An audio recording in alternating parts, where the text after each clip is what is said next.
नमस्कार। About India channel में मैं अनिल केसरी आपका स्वागत करता हूं।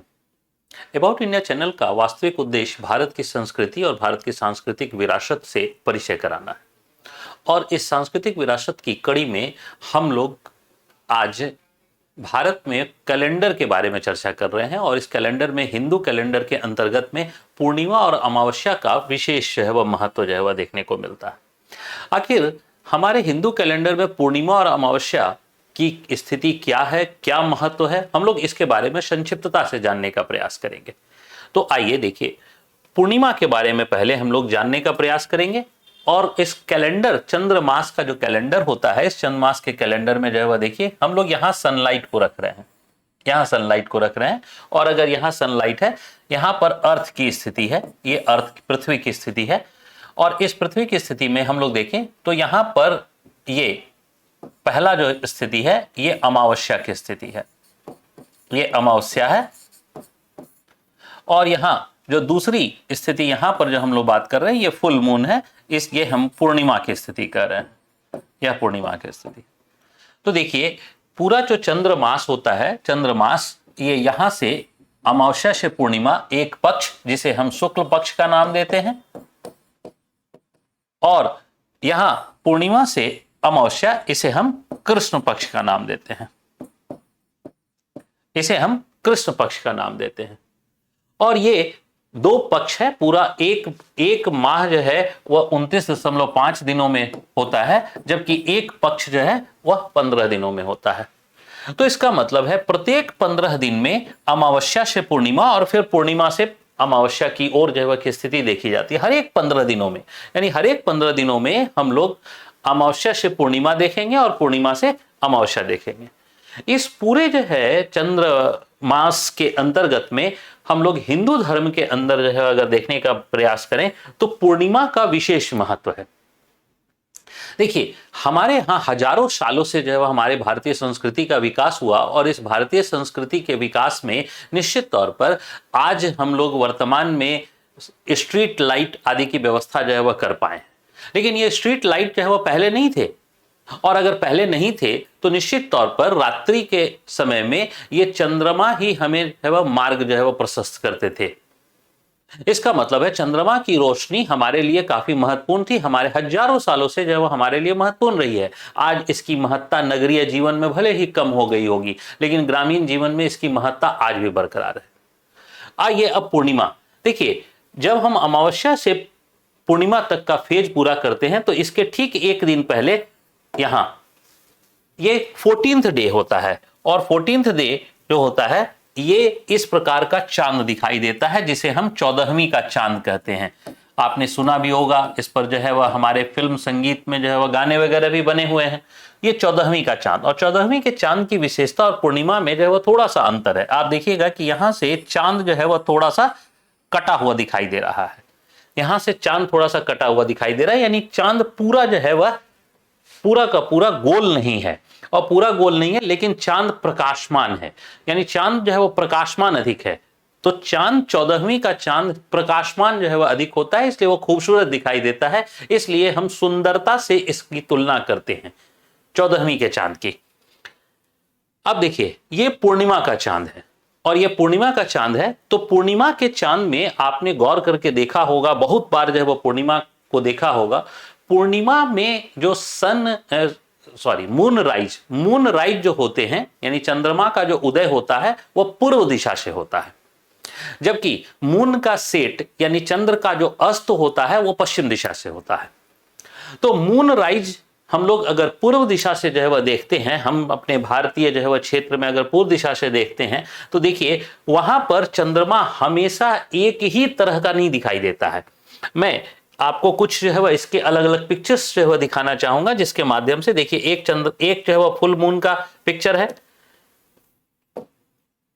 तो दूसरे फुल मून का पिक्चर यहां कलर जो है वह चेंज हो गया, दूसरे फुल मून में जो है वह पिक्चर में कलर चेंज हो गया, तीसरे में हम लोग फिर से बात करें, तीसरे में फिर से कलर चेंज हो गया, चंद्रमा का कलर चेंज हो गया। अब देखिए फिर चौथे में फिर से चंद्रमा का कलर चेंज हो गया, यहां पांचवें में फिर से चंद्रमा का कलर चेंज हो गया। क्या वास्तव में चंद्रमा अपना हर एक पूर्णिमा में रंग बदलता है? तो नहीं, चंद्रमा अपना रंग नहीं बदलता है। वास्तव में जो हम लोग अलग अलग रंग देख रहे हैं पूर्णिमा के दौरान में, यह दरअसल वायुमंडल में उपस्थित जो गैस और धूलकण है उसके कारण होता है। यानी वायुमंडल की जो विशेषताएं हैं वह चंद्रमा के रंग को प्रभावित करती हैं। तो निश्चित तौर पर जैसे जो है वह हम लोग अगर मान लीजिए कि कुछ ऑरेंज कलर का जो है वह देख रहे हैं, तो निश्चित है कि यहाँ स्कैटरिंग ऑफ लाइट हो रही है, यानी प्रकाश का जो है वह प्रकीर्णन हो रहा है, और इसकी वजह से जो है वह हमें चंद्रमा का कलर जो है वह इस प्रकार दिखाई दे रहा है। यानी यह चंद्रमा रंग नहीं बदल रहा है, बल्कि वायुमंडल की दशाओं के, परिवर्तित हो रही दशाओं के कारण चंद्रमा अलग अलग रंग का दिखाई देता है। इसके बाद जो है आप लोगों में से कई लोगों ने गौर किया होगा कि चंद्रमा जो फुल मून की अवस्था है, ये हर एक समय यानी हर एक माह में वह एक साइज की नहीं होती है। फुल मून की अवस्था हर एक माह में एक साइज की नहीं होती है। अब इसको समझने की जरूरत है। क्या हम लोग वास्तव में जो है वह हर एक माह में चंद्रमा यानी चंद्रमा की जो पूर्णिमा की अवस्था है वह एक जैसा चंद्रमा नहीं दिखता है? तो बिल्कुल नहीं दिखता है। हम लोगों ने तीन जो है यहां पर जो है वह लेने का प्रयास किया है, तीन, जिसमें से एक है एवरेज मून की अवस्था, यानी औसत मून का जो आकार होता है वह यह होता है, और एक माइक्रो मून, यानी कि जब चांद जो है वह सबसे छोटा दिखाई दे। पूर्णिमा की अवस्था है, लेकिन जब चांद सबसे छोटा दिखाई दे तो उसे हम माइक्रो मून की अवस्था कहते हैं। और एक है सुपर मून की अवस्था, जब चांद जो है वह पूर्णिमा की अवस्था हो और सबसे बड़ा चांद दिखाई दे तो इसे हम सुपर मून कहते हैं। तो एक सुपर मून की अवस्था है और एक माइक्रो मून की अवस्था है, तो निश्चित है दोनों के बीच में जो है वह एक एवरेज मून, यानी हर एक माह में चंद्रमा का आकार बदल जाता है। अब हर एक माह में चंद्रमा का आकार क्यों बदलता है? तो इसका कारण जो है वह यह है कि इसका जो कारण है वह मूल कारण जो है वह मैं बता रहा हूं कि दरअसल जो चंद्रमा का पाथ है, रिवोल्यूशन पाथ, वह इलिप्टिकल है। और जब इलिप्टिकल पाथ में कोई सेलेस्टियल बॉडी यानी आकाशीय पिंड जो है वो परिक्रमण करता है तो उसकी जो है दूरी हमेशा बदलती रहती है। और जब दूरी बदलेगी तो निश्चित है कि पृथ्वी और चंद्रमा की दूरी बदलेगी। तो जैसे मैं आपके पास आ जाऊं तो मेरा आकार बड़ा हो गया, मैं आपसे जो है वह दूर चला जाऊं तो मेरा आकार छोटा हो गया। तो निश्चित है ऐसा ही जो है वह चंद्रमा के साथ भी हो रहा है, इलिप्टिकल पाथ में है, यानी सर्कुलर पाथ में नहीं है। तो जब वृत्ताकार पाथ में नहीं बल्कि दीर्घ वृत्ताकार पाथ में है, ये इलिप्टिकल पाथ में है, इससे क्या होता है कि हर एक समय चंद्रमा और पृथ्वी के मध्य की दूरी घटती बढ़ती रहती है। तो इसमें एक अवस्था होती है एपोगी की अवस्था, एपोगी की अवस्था, जिसे हम अपभू, हिंदी में जो अपभू भी कहते हैं। तो ये एपोगी की जो अवस्था है इसमें चंद्रमा और पृथ्वी के बीच सर्वाधिक दूरी होती है, और यह सर्वाधिक जो दूरी होती है ये एक अनुमान हम लोग ले रहे हैं, जैसे 4 लाख किलोमीटर से अधिक जो है की दूरी है, तो यानी 4,05,000 किलोमीटर। तो जब यह दूरी सर्वाधिक होगी तो निश्चित है कि चंद्रमा का आकार क्या होगा? छोटा दिखाई देगा, यानी पृथ्वी से चंद्रमा छोटा दिखाई देगा। और जब पृथ्वी और चंद्रमा के बीच की दूरी जो है वह कम होगी तो पृथ्वी और चंद्रमा के बीच की जो दूरी है वह पेरिगी की अवस्था, जिसे जो है वह हम लोग यहां पर दिखा रहे हैं 3,62,000 किलोमीटर। हालांकि इसकी जो सबसे कम दूरी होती है वह 3,56,000 किलोमीटर जो है वह होती है, जो कभी कभी होता है, यानी 3,56,000 किलोमीटर इसके बीच का डिस्टेंस हो जाता है। तो निश्चित है ऐसी स्थिति में चंद्रमा का आकार क्या होगा? बड़ा दिखाई देगा। इसी कारण जो है जब इलिप्टिकल पाथ में, यह पूरे इलिप्टिकल पाथ में चंद्रमा जो है वह घूम रहा है तो हर एक बार जो है वह अलग अलग दूरी है, और अलग अलग दूरी है तो चंद्रमा जो है वह का आकार पूर्णिमा के दिन अलग अलग जो है वह दिखाई देता है। तो इसी को जो हम लोगों ने यहां पर बात की कि यहां पर जो है वह दूर है तो छोटा दिखाई देगा और नजदीक है तो बड़ा दिखाई देगा, तो इसी को दरअसल हम लोगों ने माइक्रो मून और सुपर मून के रूप में देखा था। देखिए यह जो फिगर है इधर, इसे हम लोग माइक्रो मून के रूप में देख रहे हैं, और यहां जो दिख रहे हैं यह सुपर मून के रूप में देख रहे हैं। दोनों का एक कंपैरेटिव जो है वह व्यू देखने का प्रयास किया गया है, यानी माइक्रो मून में चंद्रमा का आकार जो है वह यह दिखाई दे रहा है, माइक्रो मून में चंद्रमा का आकार, तो सुपर मून में चंद्रमा का आकार यह दिखाई दे रहा है। ठीक है, दोनों के हाफ हाफ सर्किल को ले लिया गया है जिससे हमें एक कंपैरेटिव व्यू जो है वह देखने को मिले।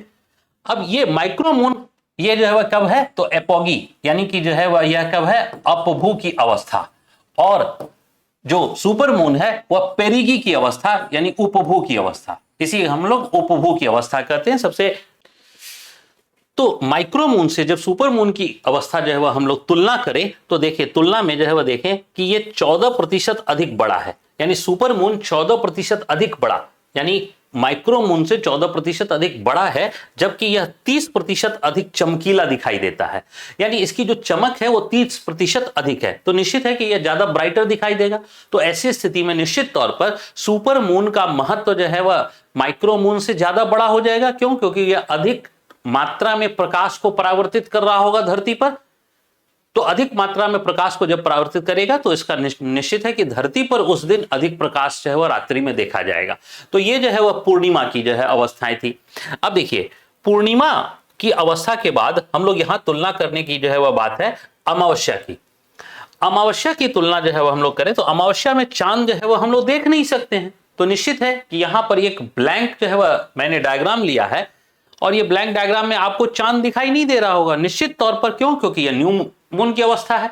लेकिन न्यू मून की अवस्था में हर एक समय चांद दिखाई नहीं दे यह जरूरी नहीं है, यानी अमावस्या के दिन हर एक बार चांद दिखाई दे यह जरूरी नहीं है। वास्तविकता यह है कि न्यू मून में भी चांद देखा जा सकता है। और न्यू मून में चांद कब देखा जा सकता है? जब जो है वह सूर्य ग्रहण लगा हुआ, यानी जब सोलर इक्लिप्स लगा हुआ हो तब हम चांद को देख सकते हैं। और देखिए, यह न्यू मून की अवस्था है, लेकिन यह जो है क्या है? तो यह सूर्य ग्रहण की अवस्था है। और सूर्य ग्रहण में हम चांद के आकार को देखने का प्रयास कर रहे हैं, और यह चांद का आकार जो डायमंड रिंग के समान जो है वह दिखाई दे रहा है। इसका एक डायग्राम और हम लोग देखने का प्रयास करें तो यह भी जो है वो न्यू मून की अवस्था है। और यह न्यू मून का पिक्चर कब का लिया हुआ है? तो जब सूर्य ग्रहण की अवस्था है उस समय का पिक्चर लिया हुआ है। तो निश्चित तौर पर सूर्य ग्रहण के दौरान में न्यू मून जो है को हम लोग देख सकते हैं।